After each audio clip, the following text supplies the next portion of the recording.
In this episode, we'll continue to pay tribute to some of the thriving African American cities and towns that were deliberately destroyed in the US. Now, what is most troubling about some of these destructions that happened over 100 years ago is that some were sparked by incidents which are eerily similar to the incidents that led to the Black Lives Matter movement. It is shocking to admit that it does not seem that much has changed. In East St. Louis, Illinois, in 1917, a white man in a Ford car decided to go around shooting into black homes. The black residents decided to arm themselves and retaliate by firing on two men who they saw approaching the car of the man who had been taking shots at them. It turned out that the two who they shot and killed were cops.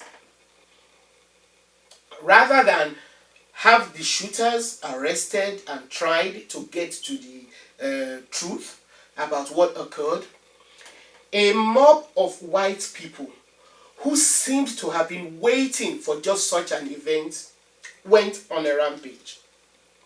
The mob killed about 50 black people and drove 6,000 others out from the city. Let me try and drive home just how vicious the attack was by a quote from the St. Louis Post-Dispatch from their archive. I saw Negro women begging for mercy and pleading that they had harmed no one, set upon by white women of the baser sort, who laughed and answered the coarse sallies of men as they beat the negresses' faces and breasts with fists, stones, and sticks. End of quote. This is an account by an eyewitness to the event, a reporter, Carlos F. Hurd. He wrote this the day after watching a white mob stone and murder black people indiscriminately on the streets of East St. Louis on July 2nd, 1917.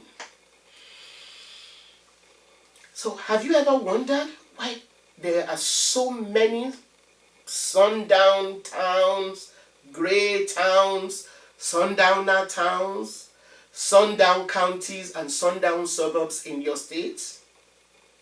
Well, Corbin, Kentucky, home of the famous Kentucky Fried Chicken, is a good example of how some of these areas came into existence.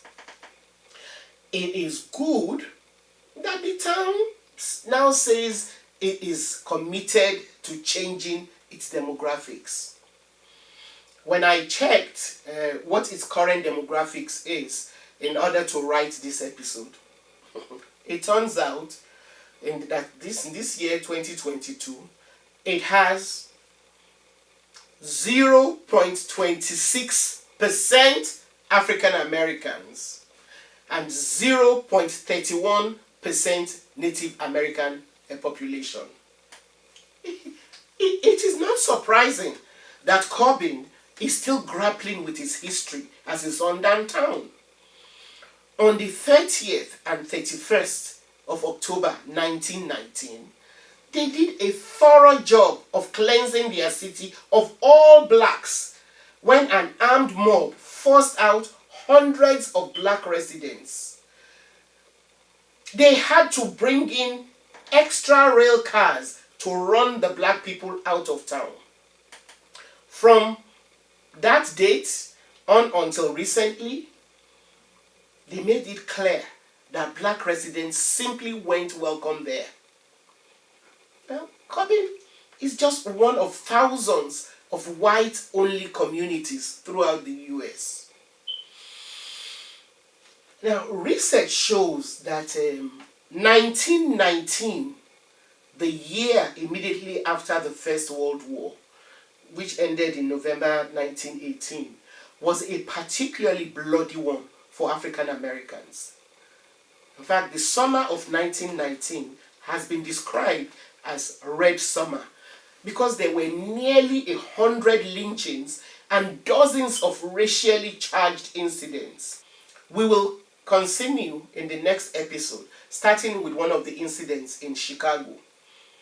Thanks for watching.